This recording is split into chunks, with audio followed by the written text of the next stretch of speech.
Hola, ¿cómo están? Un gusto saludarles y a través de este programa implacable estar de nuevo en contacto con cada uno de ustedes. El pasado 20 de junio se hicieron las elecciones primarias para elegir intendentes, concejales, entre otras autoridades también. El próximo 10 de octubre se hacen las elecciones generales para elegir intendente, concejales y demás. Vamos a conversar hoy agradeciéndole su presencia al presidente del Tribunal de Justicia Electoral, el doctor Jaime Bestard. Le saludamos. ¿Qué tal, doctor? ¿Cómo estás? ¿Qué tal, Rodolfo? Un gusto estar contigo y con tu audiencia y compartir este programa que está generando mucho interés y además por la oportunidad en que se produce, porque efectivamente estamos en pleno proceso electoral y todo esto nos ayuda a nosotros a transmitir también aquellas ideas que consideramos fundamentales dentro de la organización electoral.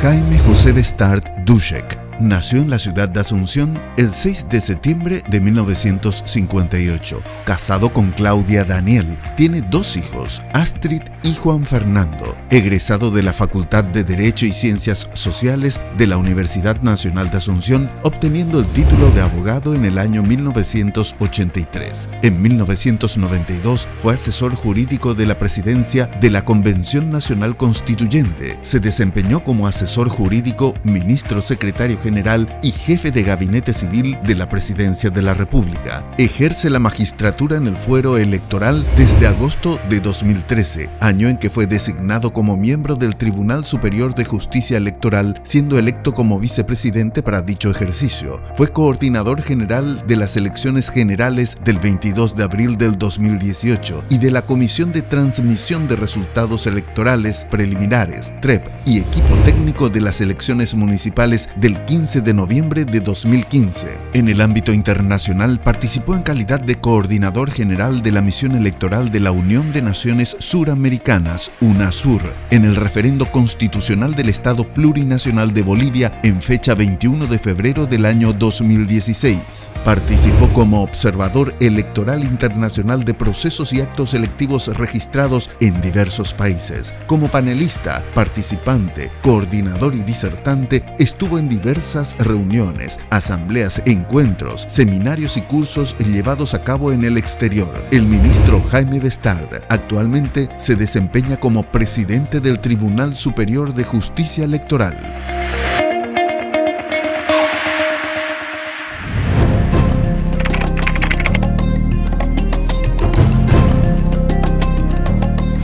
Un año electoral realmente muy importante. Un año atípico electoralmente hablando bajo el punto de vista del COVID-19, todas las disposiciones de salud que el Ministerio de Salud Pública y Bienestar Social nos comenta, nos dice, y el comportamiento que tienen que tener los electores. Y bajo esa premisa es un año atípico y también tenemos que decir la forma de votar, urnas electrónicas, financiamiento político, etc. Quiero hablar de esos temas contigo, doctor. ¿Cómo no? Con gusto, porque eso es lo que nos interesa a nosotros también profundizar. Y efectivamente es muy atípico el escenario. Afortunadamente pasamos con éxito la primera parte. Y la primera parte era desde luego el gran desafío, porque la primera experiencia en el nuevo sistema electoral con la situación de pandemia que creo que aprobamos satisfactoriamente, porque recordemos que había mucha gente que se oponía a que se hagan las elecciones y por otro lado estaba el problema de respetar la institucionalidad y no generar una situación ya de desorden total que al final produzca la prórroga indefinida del mandato de muchos intendentes y concejales. Todo eso se tomó en cuenta y creo que estamos en el camino correcto, Rodolfo.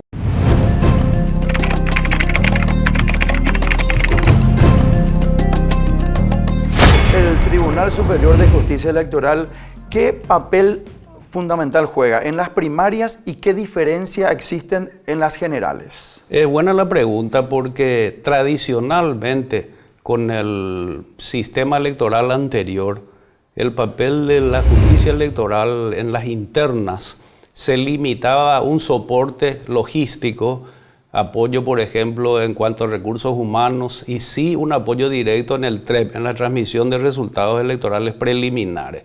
Pero ahora, como se incorpora la tecnología, se incorpora la máquina de votación, obviamente el único organismo, la única institución que dispone de esa máquina es la justicia electoral. Entonces la participación es mayor. Y luego la decisión está en manos de los tribunales electorales partidarios. Sin embargo, los conflictos que se generan y se agotan dentro de la instancia partidaria pasan con mucha frecuencia, pueden terminar en la justicia electoral, que es la última etapa donde se dirimen esos conflictos. En síntesis, hoy creo que la incidencia de la justicia electoral en las internas es mayor que la que se daba antes. Y ese es un fenómeno que es una lógica consecuencia de lo que acabo de decir, de la incorporación de tecnología, del voto con la máquina de votación y también el control del financiamiento político. ¿Por qué conviene votar con urnas electrónicas? ¿Cuál es la diferencia de lo convencional que existía anteriormente?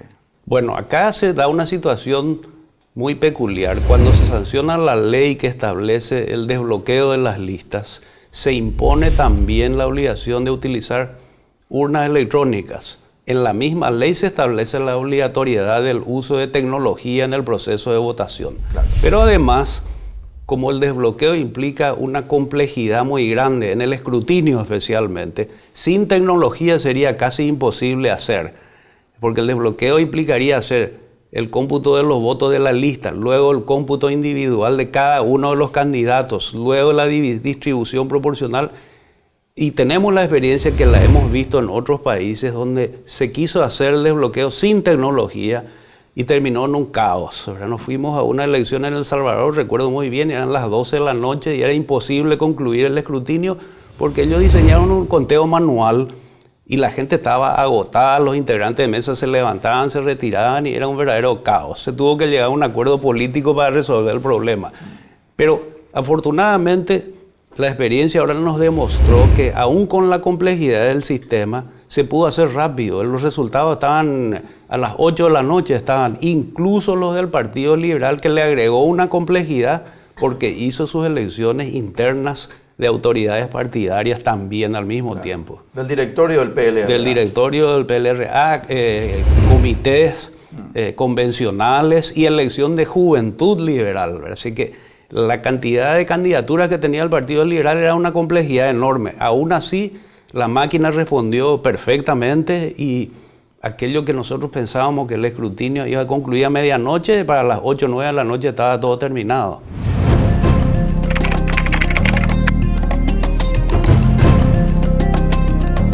Para entender cuál es el sistema tecnológico que utiliza el Tribunal Superior de Justicia Electoral para que a horas, ejemplo, terminan a las 18 horas las votaciones. 19:30 en televisión estamos viendo 0,7, 1%, 1,5, 2, 3, 4 y eso se transmite en directo por las redes sí. Y por la televisión inclusive. O sea, ¿cuál es el sistema tecnológico para que sepa la gente la veracidad que realmente tienen esas transmisiones de la votación de la gente, el respeto a la voluntad popular y posteriormente la demostración en forma pública de lo que sucedió en cada mesa y en cada distrito, etcétera? Sí, en la forma de transmitir los resultados es algo que fue evolucionando. Comenzaron los primeros experimentos a principios del siglo XXI, en el 2003, fue avanzando. Las primeras transmisiones de resultados se hacían vía fax, cuando se utilizaba el fax. Después ya se digitalizó el certificado de resultados. En realidad, esto funciona así. Cuando concluye la votación y se hace el escrutinio, se emite un certificado TREP que está firmado por las autoridades de la mesa. Y ese certificado TREP retira un funcionario nuestro ahí mismo al terminar el escrutinio y lo digitaliza y transmite inmediatamente a un centro de cómputo que nosotros tenemos en la justicia electoral, una base de datos que recibe eso digitalmente, consolida y ya va transmitiendo. Todo eso se hace en tiempo real. Por eso funciona con tanta rapidez y es tan fidedigno, porque en realidad es un reflejo del acta, coincide exactamente con el acta de la mesa, el acta de escrutinio, porque este es un acta TREP que es equivalente y, reitero, lleva la firma a los integrantes de mesa. Y también tenemos comprobado estadísticamente que la diferencia entre ese resultado TREP y el juzgamiento final de las actas es ínfimo. Lo que puede ocurrir es que en algún lugar se haya impugnado algún voto, alguna mesa, pero son diferencias que no llegan ni al 0,01%. Por eso confiamos tanto en que si la diferencia supera el 1%, 1,5%, 2%, ya tenés por seguro que el resultado no falla. Es así de categoría. Y ahora con la utilización de la tecnología se agilizó más todavía, porque la máquina te imprime ese certificado TREP, que es firmado también por las autoridades de mesa y tiene además un código QR, la tarjeta. Tiene un lector la máquina, ¿verdad? Sí. Y se pasa la boleta de votación y el lector entonces lee y acumula ahí la información, ¿es así? No, la máquina en realidad, y le llamamos máquina de votación para diferenciarla de la urna electrónica. Exacto. Que almacena los datos de los votos. Esta máquina no almacena y esa es la ventaja que tiene en cuanto a confiabilidad. Una forma absolutamente diferente de votar hoy de lo que era antes. Sí. Dicho esto, ¿quién le capacita a la gente? A las personas de la justicia electoral, a los veedores de mesas, etcétera. Supongo que debe haber una capacitación para la buena utilización de esta nueva tecnología y esta nueva forma de votar. Sí, y es la institución, es la justicia electoral la que tiene la obligación de capacitar a todos los funcionarios primeramente. Y se habrán dado cuenta ahora los que votaron en esta interna que aparece un funcionario nuevo que se llama soporte técnico. La obligación de ese funcionario es ayudarle a los integrantes de mesa si hay algún inconveniente con la máquina, que puede ocurrir que se trabe, puede ocurrir que, como ocurrió, por ejemplo, un caso anecdótico de una persona que introdujo su cédula en la ranura donde tiene que meter el voto, ¿verdad? Y ese tipo de cosas. El soporte técnico soluciona, viene y le da la solución. O finalmente, si la máquina no puede ser reparada, sustituye por otra. Y no pasa nada porque la máquina no tiene almacenado ningún voto.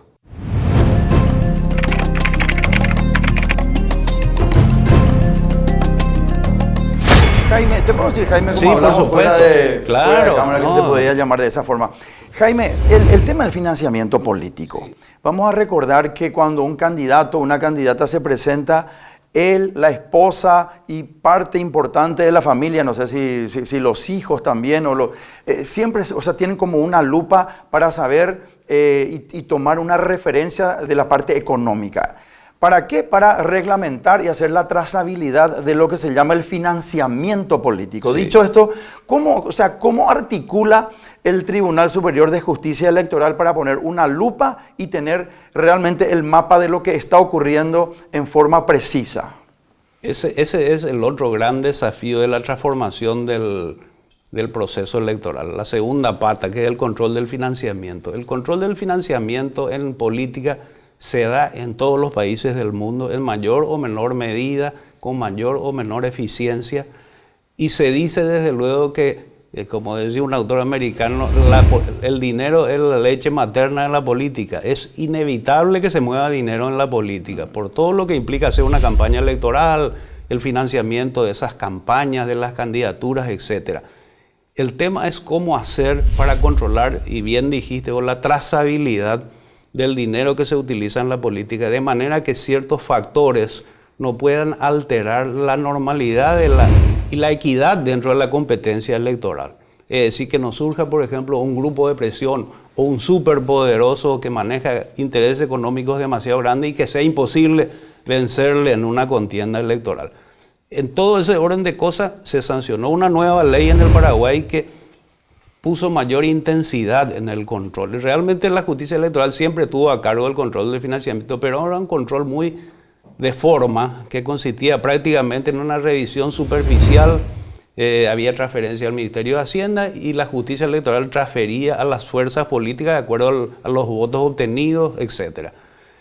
Eso se profundizó. Ahora los candidatos tienen que presentar una declaración jurada, bien dijiste, una declaración jurada, y cuando tiene matrimonio sin disolución de sociedad conyugal tiene que presentar también la esposa y también tiene que presentar una declaración de intereses vinculados, es decir, si tiene acciones en alguna empresa, en alguna sociedad, en una SRL, todo eso tiene que declarar. Lo hace antes de la campaña y al concluir la campaña. Pero habiendo tantos candidatos, por ejemplo, Asunción, ¿cuántos concejales va a presentar en estas generales? Y muchísimo, ¿verdad? Son 24 concejales los que van a entrar finalmente, pero claro, hay cientos de candidatos. Pero cada partido, sí. Entonces, ¿cómo se ahonda en forma unitaria para llegar? Y repito, que la lupa pueda sostener la veracidad y la trazabilidad del financiamiento político. O sea, está preparado, digo, el Tribunal Superior de Justicia Electoral para eso. Hicimos un esfuerzo muy grande en conformar una nueva dirección que se llama precisamente Dirección del Control de Financiamiento Político, que conocen ya bien los candidatos porque concurren diariamente y además se comunican. Hay una plataforma informática que facilita ese trabajo. Ahí están los asesores que también les ayudan a los candidatos.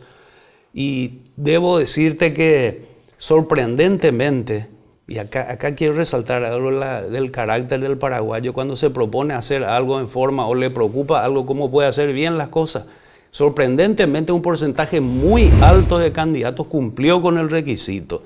Algunos no lo pudieron hacer, algunos lo habrán hecho de manera un poco imperfecta, porque la declaración jurada no es en realidad una declaración de todos los bienes que vos tenés, sino lo que vas a usar en la campaña, antes de la campaña, y lo que efectivamente utilizaste. Vos podés tener otros bienes, pero no vas a usar esos bienes en la campaña. Pero sí decir, en mi campaña yo estimo que voy a gastar 100 millones de guaraníes y voy a usar este inmueble y voy a usar tantos vehículos que voy a obtener tal cosa. No tenés por qué manifestar. Lo que no tenga que ver con tu campaña no tenés por qué declarar, ¿verdad?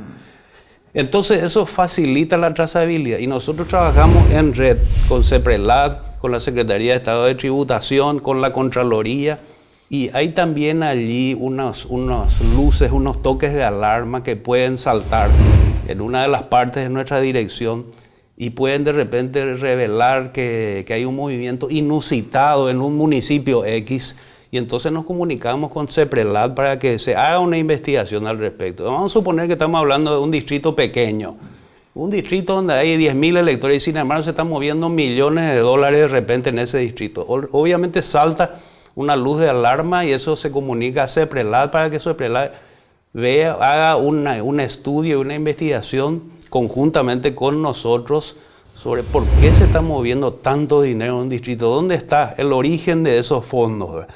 A eso se quiere llegar. Obviamente es una aspiración, no es un objetivo logrado, pero se está avanzando. La gente se cuida un poco más. Y reitero, el objetivo final es que haya mayor equidad en la competencia electoral.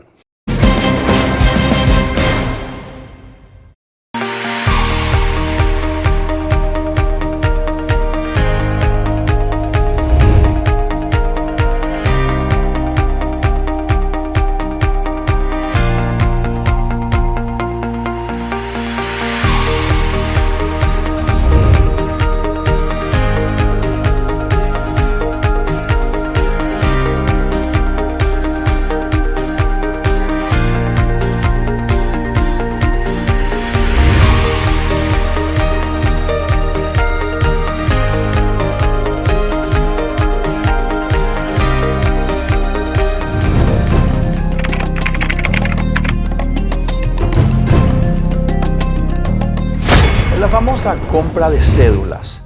¿Existe una mejor circunstancia de prevenir esa situación con esta nueva forma de votar? Yo creo que el problema de la compra de cédulas es un problema cultural, es un problema que tiene que ver con nuestra idiosincrasia, no solamente paraguaya, sino en general en Latinoamérica. Caemos en ese vicio, o la compra de votos, más genéricamente hablando, no solamente la cédula es una de las formas de comprar el voto. Pero ¿cómo se puede comprar un voto con este sistema electoral? Bueno, es un compromiso que también es de dudoso cumplimiento, porque vos podrías darle plata a una persona, por ejemplo, sabiendo que forma parte de una fuerza adversa, para que te entregue su cédula y ya sabes que no va a votar en contra de tu candidato. Claro, o sea, por ejemplo. Claro, porque puede ser que vote a favor de o que deje de votar. O que deje de votar, Otra forma es instarle a que vote, pero ahí está el problema. que vos no podés tener la absoluta certeza de que esa persona cumplió o no, ¿verdad? Hoy día se utilizan algunas triquiñuelas como sacarle foto al momento que estaba votando y todo eso. Y ahí también se da esto que es simpático, que te dice la gente, entra el elector y le tiene que sacar la foto al momento en que, antes era con la papeleta, ahora al momento en que está imprimiendo, que está tocando la imagen de la pantalla. Pero también te puedes sacar la foto, después te puedes votar por otro, vuelve atrás y te vota por otro. O sea, el asunto de la compra de votos es lo más peligroso que puede haber. Y difícil de controlar. Es un vicio sí. cultural, por eso dije, ¿verdad? Porque en algunos países, los países con otra mentalidad no existe eso, no forma parte de su idiosincrasia lo de la compra de votos. Pero es un problema que sigue existiendo, que es que sí se puede, con la ayuda del control mutuo, con la presencia de apoderados, de observadores, que hagan la denuncia a la fiscalía, por ejemplo, o que pueda sacarle fotos o filmarle a alguien que está comprando cédula, sí se genera la denuncia y es un delito grave, no escarcelable incluso. Con este nuevo método de votación, ¿podría existir la forma de truncar la voluntad popular? Es muy difícil, es muy difícil. Yo creo que ya nuestro sistema electoral era robusto, era bastante sólido antes de este método y ahora se redujo más todavía la posibilidad de la trampa o del fraude porque, como reitero lo que dije hace un rato, se desapareció el momento de la confección del acta. El acta viene impresa ya de la máquina con los resultados y firman los integrantes de mesa. Allí se cerró uno de los momentos. El último punto que nos faltaría cerrar, que eso implica una inversión y un estudio que estamos haciendo, es la identificación biométrica del elector. ¿Cómo eso que es? se utiliza en el Brasil ya un porcentaje muy alto, en Colombia se está implementando. El elector viene, tiene que tener la base de datos muy eficiente, se identifica con su huella digital y ahí la habilita el sistema para que entre a votar. Pues eso sería Entonces, fantástico. No puede venir otra persona en vez de Rodolfo González a votar. ¿Verdad? Ese es el cierre. Con sus ahí huellas se cierra dactilares. todo. Claro, con sus huellas dactilares. Claro. Entonces ahí ya, lo que pasa es que para hacer eso tenemos que hacer un padrón nacional de nuevo, una base de datos ya con la huella dactilar. Porque nosotros trabajamos hoy día con identificaciones y la base de datos de las huellas dactilares de identificaciones tiene algunas falencias que se irán mejorando con el tiempo. Ahí es donde hay que evaluar los costos y ver hasta dónde se puede invertir en ese proceso. Pero eso sería ya que desaparezca el último momento de la posibilidad de hacer la trampa. A tu criterio personal, ¿el elector sigue votando por el color, por el partido o por la eficiencia del candidato? Yo noto una transformación en la forma de pensar. Creo que hoy, y sobre todo en el estamento joven, se vota ya un poco más por el estilo, por la forma de ser, por lo que transmite el candidato. La política se va convirtiendo más en política de personas que de partidos. Eso es a nivel internacional, está ocurriendo eso. Y también va a llegar al Paraguay, está llegando eso, está llegando. Obviamente el Paraguay todavía tiene dos partidos muy fuertes, muy tradicionales, muy arraigados, sobre todo en el interior del país. Pero hay una tendencia, y con el desbloqueo de las listas se va a notar esto, sobre todo en octubre, a que haya movilidad dentro de las listas. Es decir, aquí, y vamos a entrar en otro tema ya, aquí ya se puede saber exactamente cuántos votos tuvo cada candidato. Exactamente se puede saber y puede haber movilidad. El que está como opción 1 puede terminar en el número 10, el que está en el 10 puede irse al 8, de acuerdo a la cantidad de votos. Antes con el voto con la lista cerrada era el voto a la lista y se dividía nomás si era el número 2, el 3, el 4 para colocarse en la lista final.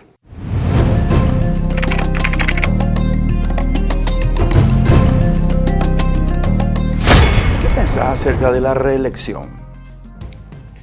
Yo creo que es saludable. Yo creo que la reelección en cualquier sistema constitucional, ya no te hablo solamente electoral, es interesante. La Constitución paraguaya y la mexicana son los únicos casos que prohíben absolutamente la reelección. Solamente la paraguaya y la mexicana. Paraguay y México que tiene un periodo de 6 años. Luego Argentina tiene reelección, Brasil tiene reelección, Chile y Uruguay tienen reelección, pero alternada, no sucesiva. Sí. ¿Y a qué me refiero cuando digo que es positiva? Que te da la posibilidad de que el gobernante que está en el ejercicio de sus funciones proyecte a más tiempo, primero se tiene que someter al referéndum que implica una elección, si la ciudadanía le da o no el voto de confianza para continuar. Pero si lo logra, tiene una continuidad en sus proyectos por 2 periodos. Mientras que si hay prohibición absoluta, como es el caso del Paraguay, se produce un poco pérdida de poder y de gobernabilidad automáticamente. Y fíjense ustedes esto, en todos los casos de los presidentes, el último año, hasta en broma podemos decir, ni el secretario no le atiende el teléfono al presidente de la República, es decir, ya todo el mundo está trabajando por la candidatura del próximo, que le interesa. Y no solamente eso, es muy largo el periodo entre la asunción del nuevo presidente, ¿verdad? Y una vez que ya ganó el presidente en las elecciones, tarda mucho en asumir la presidencia. O sea, ahí hay un periodo muy largo a mi criterio. Es bastante largo. Las elecciones son generalmente en abril, van a ser otras en abril este año y el cambio de mando es el 15 de agosto. Exacto. Son 3 meses. Sí. Sí. Es bastante largo, bastante Haciendo un prolongado. paralelo con los otros países, ¿cuánto tiempo tienen de plazo perentorio entre las elecciones y la asunción? Y normalmente entre un mes y medio, un mes y medio, 2 meses. Un tiempo menor que el nuestro. Un tiempo menor, sí. Depende de cada país eso.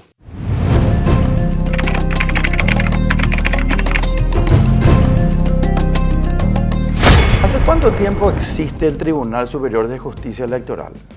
Y la justicia electoral, porque esa es la verdadera denominación, el Tribunal Superior es la última instancia, es lo que equivale a la Corte Suprema en materia del fuero ordinario. Claro. Porque Entonces, es la justicia electoral, hablando con mayor propiedad. Claro, y ahí la justicia electoral tiene jueces de primera instancia, tiene tribunales electorales y tiene el Tribunal Superior, que es el equivalente a la Corte Electoral. En el Uruguay se llama Corte Electoral por eso. Existe desde la Constitución del 92. Pero se implementó, se llevó a la práctica con el Código Electoral y con la Ley 635, que es la ley orgánica de la justicia, que son del 95. O sea, 25 años hace. Ahora va a ser 26 años. Y en ese lapso creo sinceramente que ha cumplido un rol importante en preservar la institucionalidad. Ha habido muchos casos de candidatos opositores que se decían la gente decía, no, este va a ganar seguro, decía, porque este oficialista, este tiene todo el repente, sin embargo no ganaba, gana otro, ¿verdad? Lo cual quiere decir que es sano el sistema, que se pueden producir cambios. El caso Fernando Lugo es el primer caso en la historia del Paraguay en que se produce una transición por la vía de las urnas de un partido político a otro y sin mayores conflictos. Eso es lo notable. Siempre acaba de ocurrir una revolución, va a ocurrir un desastre, una guerra civil. No pasó absolutamente nada. Se hizo la transición, se conformó el nuevo gabinete y continuó la vida. La economía siguió funcionando y todo eso. Por eso creo yo que el aporte de la justicia electoral ha sido sustancial, ha sido muy grande. Y cuando a veces se habla de inversión, de gasto y todo eso, yo creo que hay que poner en la balanza el hecho de que cuánto vale la solidez de las instituciones para un país. Fíjense lo que pasó en el Perú, tardó más de un mes el organismo electoral en proclamarle el nuevo presidente. Eso tiene un costo económico para un país importante como Perú. El inversor que está mirando dice, un momento, yo así como están las cosas no invierto. Un perjuicio tremendo. Un perjuicio tremendo, ¿verdad? Y si invierto después de cosas, ahora está instalada la idea del fraude o no, todo eso genera inestabilidad, ¿verdad?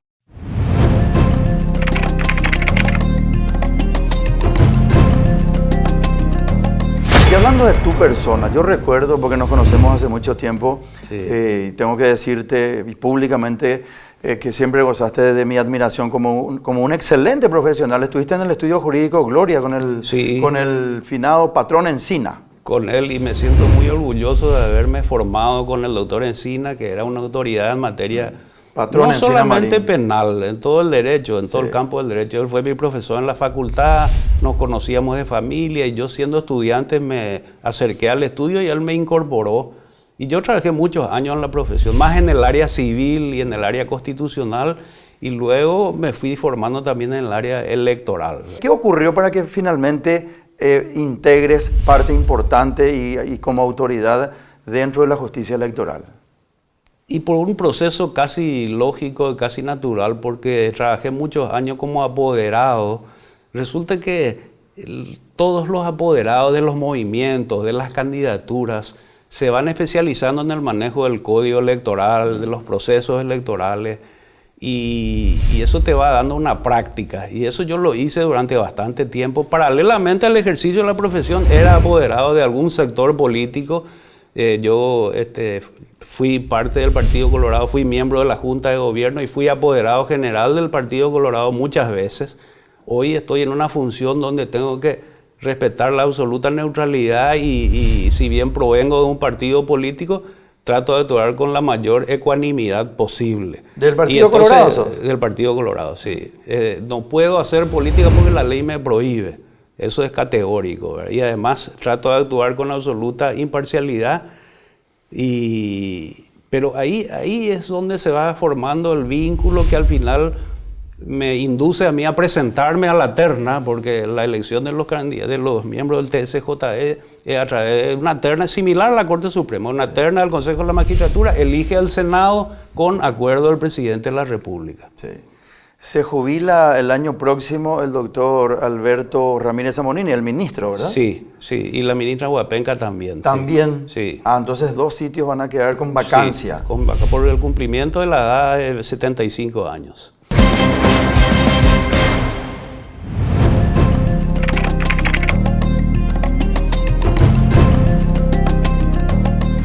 Cuando siempre pienso en los árbitros, porque me gusta mucho el fútbol, y vos también sos árbitro dentro de la justicia electoral, ¿qué ocurre en el interior de un árbitro olimpista que está cobrando Cerro Olimpia y tiene que ser absolutamente imparcial? ¿Te ocurre una circunstancia interna de repente como Jaime Bestar que vos decís, me gusta esta candidata, este candidato, o voy por este color, sin embargo tenés que impartir justicia en forma excluyente? O sea, ¿cómo separás esa circunstancia? Ocurre porque es muy humano. Exacto. Nosotros no somos robots, no somos computadoras y obviamente tenemos nuestros afectos, pero llegamos a la comprensión, y esto compartimos mucho con los otros ministros del Tribunal Superior, de que la solidez de la institución y el propio respeto que nos podemos ganar nosotros depende de nuestra actuación. Es paradójico, porque si uno dice, a vos te va a dar poder si vos le defendés a muerte a tal partido y resolvés a favor de ese partido, pase lo que pase. Y no es así. Al contrario, ¿verdad? La gente te respeta más cuando vos tomás decisiones que se ajustan a derecho o que son más ecuánimes, ¿verdad? A pesar de pertenecer a una fuerza política, tratás de actuar con justicia y la gente te respeta más. Esa es mi interpretación y es lo que yo veo. Y le digo a muchos funcionarios de la institución, a muchos magistrados que están en la justicia electoral, actúen con un criterio institucionalista, porque la gente nos respeta a nosotros en la medida que seamos ecuánimes y que seamos respetuosos de la institución. Si uno actúa acá con fanatismo, automáticamente te van a subestimar y te van a pasar por encima. Eso es lo que ocurre. ¿Algún político alguna vez te pidió algún favor prohibido? No, favor prohibido no, pero cuando se genera algún conflicto político siempre hay intentos de conversar. Y en cierto modo el magistrado, yo soy del criterio de que uno tiene que escuchar a las partes, no solamente en los escritos que se presentan, sino también informes verbales y conocer de fuente directa cuál es el conflicto que se está produciendo. Y siempre, y en política más que en cualquier otra cosa, porque la pasión domina la política. En política, por supuesto, cada uno viene a contarte su versión del problema, ¿verdad? Y te plantea, por supuesto, que hay una resolución favorable. Y ahí está donde hay que tratar de actuar con justicia. El momento de tratar de actuar y hacerte respetar como institución. Eso es lo fundamental.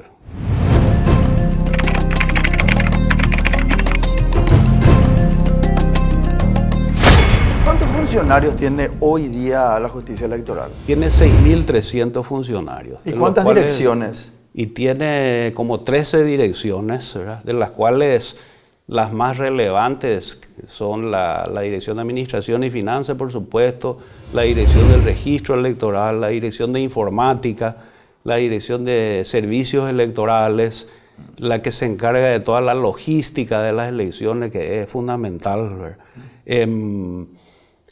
Ahí tenemos un equipo humano realmente fantástico, que yo suelo recordar y suelo mencionar siempre, y me da mucha tranquilidad, nos da a los ministros la tranquilidad de que los procesos, por la experiencia que ya tiene esta gente, generalmente salen bien, ¿verdad? Se hace el trabajo con la planificación adecuada, con la antelación debida, se trata de respetar el cronograma electoral, no se improvisa, eso es lo bueno, ¿verdad? En esta nueva etapa electoral se crearon nuevas direcciones, ¿verdad? La dirección es el control de financiamiento político, que no mencioné recién, pero esa es una dirección clave en este momento.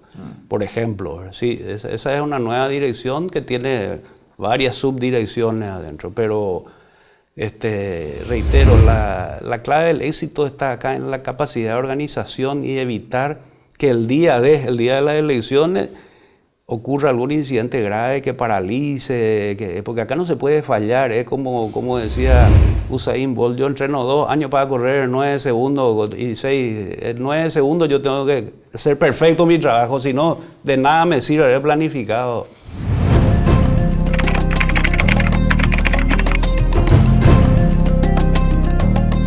El próximo 10 de octubre son las elecciones generales. Yo me imagino yendo a votar como asunceno y queriendo elegir 24 concejales, pero no todos del mismo partido. ¿Qué me va a aparecer a mí en la pantalla? ¿Cómo yo voto por 4 liberales, 4 colorados, etcétera? O sea, ¿cómo puedo diferir mi voto si quiero votar por diferentes personas que están en diferentes partidos políticos? No vas a poder hacerlo, Rodolfo, porque nuestro sistema de lista cerrada desbloqueada. ¿Qué significa eso? Que se puede mover dentro de la lista, se puede mover el orden, pero no se puede votar de una lista a un candidato y de otra lista a otros candidatos. Ah, ok. O sea, si yo quiero votar por los concejales del PLRA, ejemplo, sí. yo no puedo ya votar por ningún otro concejal de otro partido. Vos, si vas a votar por el candidato a intendente, automáticamente te va a salir la siguiente pantalla ya la lista de los concejales de los partidos políticos. Te va a salir lista 1, lista 2, lista 3 con los respectivos colores. Sí. Vas a optar ya por un partido y ahí vas a encontrar el menú de 24 concejales con su foto, con su nombre y todo. Pero y ahí si vas a elegir. Claro, pero vos no vas a poder votar. Sí. Es una opción preferencial desde luego, ¿verdad? No vas a poder votar un candidato de ahí, otro candidato de otra lista. Hago una repregunta. Hay 24 concejales Sí. De Patria Querida, ejemplo. ¿Yo puedo votar no por los 24? Tu voto, al darle ingresar a la pantalla de Patria Querida, ya se computa como un voto para esa lista. Para los 24. Para los 24. Le ayuda a los 24. Pero dentro de la lista vas a tomar tu opción preferencial. Tenés una opción preferencial. Hay otros países que permiten hasta 3 opciones preferenciales. Nuestra ley dice una sola. Entonces va a elegir a uno de los 24 y eso le va a dar a ese candidato la posibilidad de moverse dentro de la lista. Dentro de esa circunstancia, cuando cuantifican los votos la justicia electoral, ¿cómo descifra o cómo va cuantificando para que queden 2 colorados, 3 liberales, 2 encuentristas? O sea, ¿cómo clasifican los votos? Y por entonces? la cantidad de votos que tuvo la lista. Primeramente, pero te hace toda la máquina eso. Vos podés hacerlo también paralelamente, porque es muy fácil, pero primero te da la suma total de votos que tuvo la lista. Vamos a ponernos en la hipótesis del día de octubre. Sí. Votaste a la lista de Patria Querida. Entonces, ese tu voto es un voto para la lista de Patria Querida. Para los 24 concejales.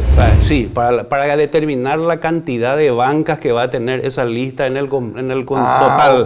Ok. O sea, pero entonces la Junta de Asunción tiene 24 concejales. Así es. Si Patria Querida tiene X votos, entonces le va a corresponder 8 lugares, por ejemplo.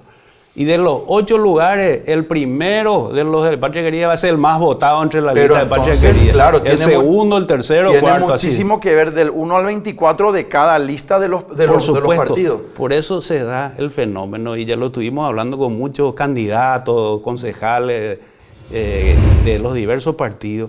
Tenés que hacer un doble trabajo electoral ahora. Vos tenés que tratar de que tu lista tenga muchos votos, porque te va a dar más bancas y aumenta tu posibilidad. Pero dentro de la lista Cada uno de ellos compite entre ellos. Claro, por Para supuesto. ver, porque cada uno quiere estar encima del otro, quiere tener más votos que el otro.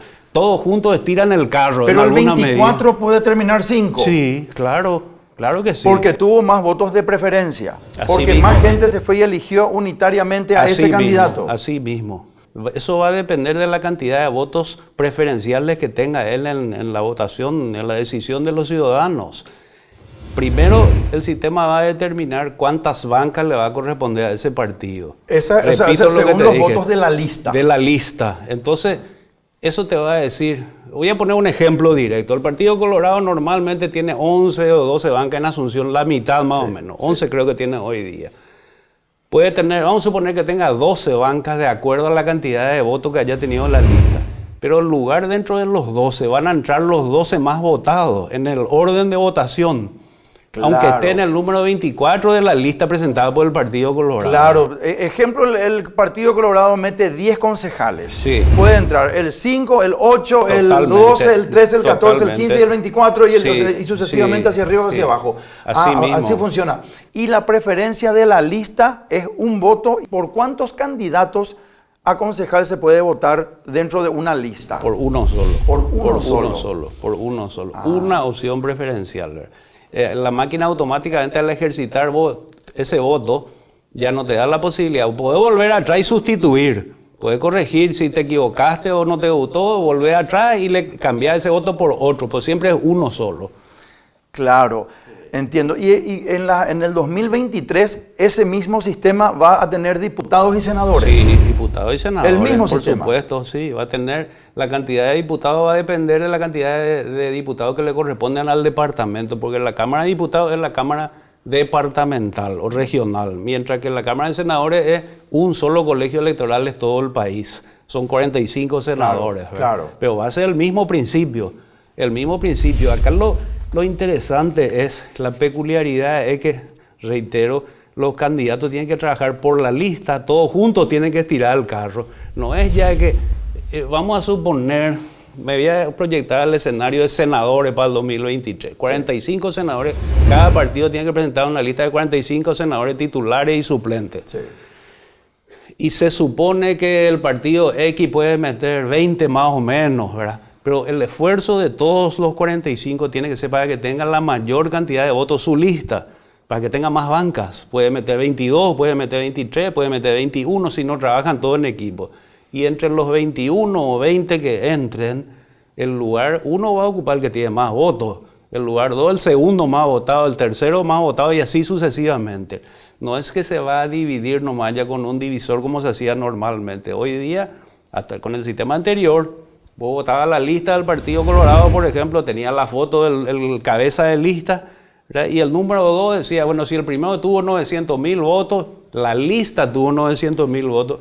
El número 2 te decía, yo tuve 450.000 votos. Mentira, no tuvo, él dividió entre 2 nomás. El tercero decía, yo tuve 900.000 dividido 3, yo tuve 380.000 votos. Pero esto hace que sea mucho más justo el resultado.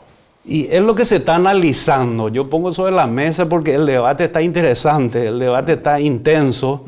Escuché algunas opiniones de muchos candidatos, y no solamente de Asunción, sino del interior del país. Es lo que más me llamó la atención, ¿verdad? Que muchos candidatos a intendentes del interior que nos visitan diariamente nos dicen, este sistema es más democrático, a nosotros nos gusta.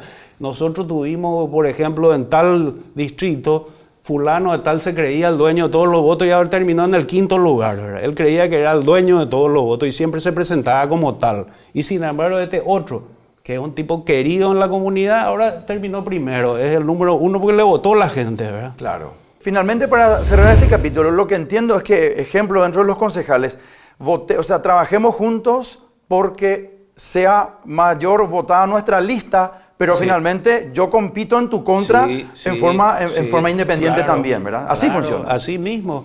Antes fue el que ya sabía que quedaba fuera de la posibilidad de entrar, ya no se movía. Era el relleno, el famoso relleno de la lista, ¿verdad? Entonces ya no colaboraba, pero ahora todos tienen que elaborar porque todos tienen la posibilidad de entrar.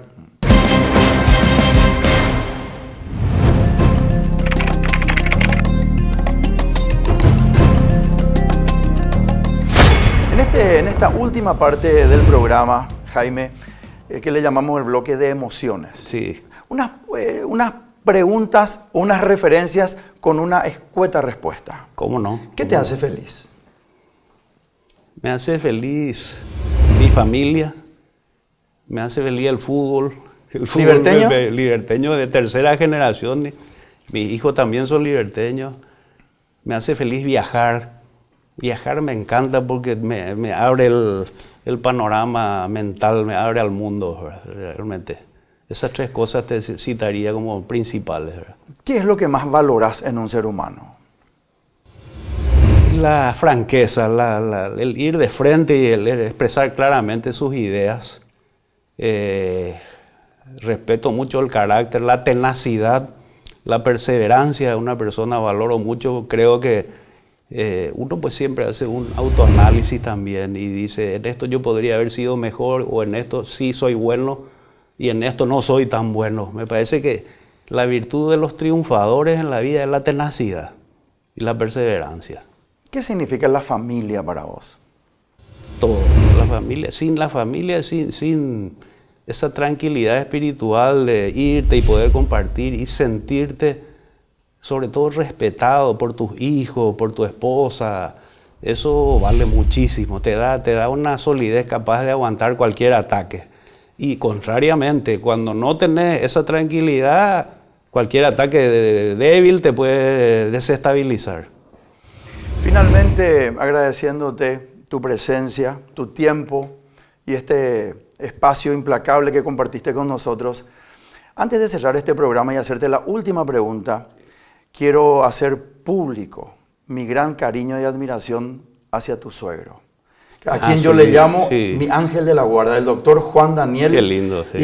Y sé que ve este programa y mi querido doctor, quiero decirte que te aprecio mucho y valoro mucho siempre tu presencia y lo que hiciste por mí en particular. Así que no quería dejar de decirte esto y decirle a él también públicamente antes de cerrar este programa, porque es parte de tu familia y es el padre de tu esposa.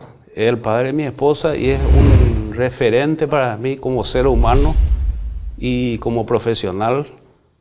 Fantástico lo que él hace.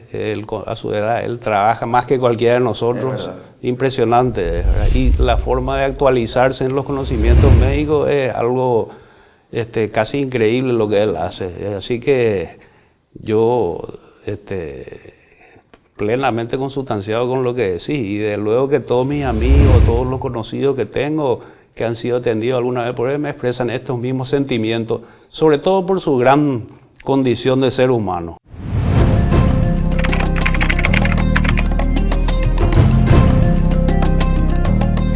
Y finalmente, antes de cerrar este programa, quiero saber quién a tu criterio es el doctor Jaime Bestard. Y una persona que quiere dejar un legado a su familia, quiere sobre todo marcar una diferencia en lo que hace, que le apasiona, que es este trabajo político electoral, porque me apasiona la política, desde luego que estoy en una situación peculiar porque la justicia te obliga, no es lo mismo ser candidato o ser parte de una lista o estar haciendo política partidaria o sectorial que hacer política desde una institución que tiene la obligación de administrar justicia. Y eso es lo que yo quiero dejar, el legado de que se hacen bien las cosas y que la justicia electoral ha mejorado en los últimos tiempos, ha mejorado en su administración, ha mejorado en la imagen que proyecta a la ciudadanía. Muchas gracias, Jaime. Gracias a vos, Rodolfo. Y así cerramos este programa implacable hoy con la presencia del doctor Jaime Bestard. Si tenés sueños, lucha por ellos. Tarde o temprano, todo se cumple. Chao.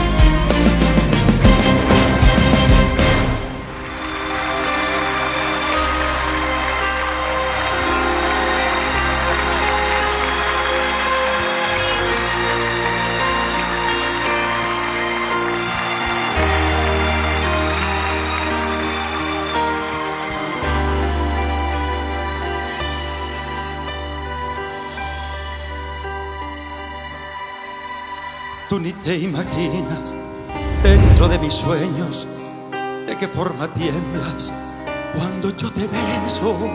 Tú ni te imaginas las cosas que olvidas por sentirte mía, ni te lo imaginas. Tú ni te imaginas, en mis sueños locos, lo infiel que te vuelves por una caricia. Tú ni te imaginas las cosas que olvidas por sentirte mía, ni te lo imaginas. Ni te lo imaginas que mis manos pueden dibujar tu cuerpo sin haber pecado, que tengo en mi boca sabor de tu boca y yo no te he besado. Ni te lo imaginas cuando conversamos que tu gran amigo es tu enamorado.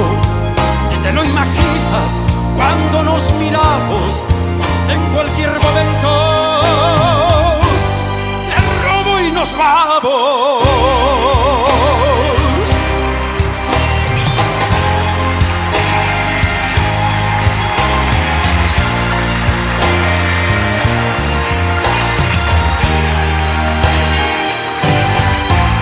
Ni te imaginas, en mis sueños locos, lo feliz que eres en mi compañía.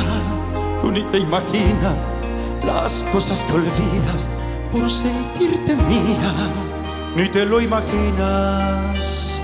Tú ni te imaginas, en mis sueños locos, de qué forma tiemblas cuando yo te beso. Tú ni te imaginas las cosas que olvidas por sentirte mía, ni te lo imaginas. Ni te lo imaginas que mis manos pueden dibujar tu cuerpo sin haber pecado, que tengo en mi boca sabor de tu boca y no te he besado. Ni te lo imaginas cuando conversamos que tu gran amigo es tu enamorado. Ni te lo imaginas cuando nos miramos en cualquier momento.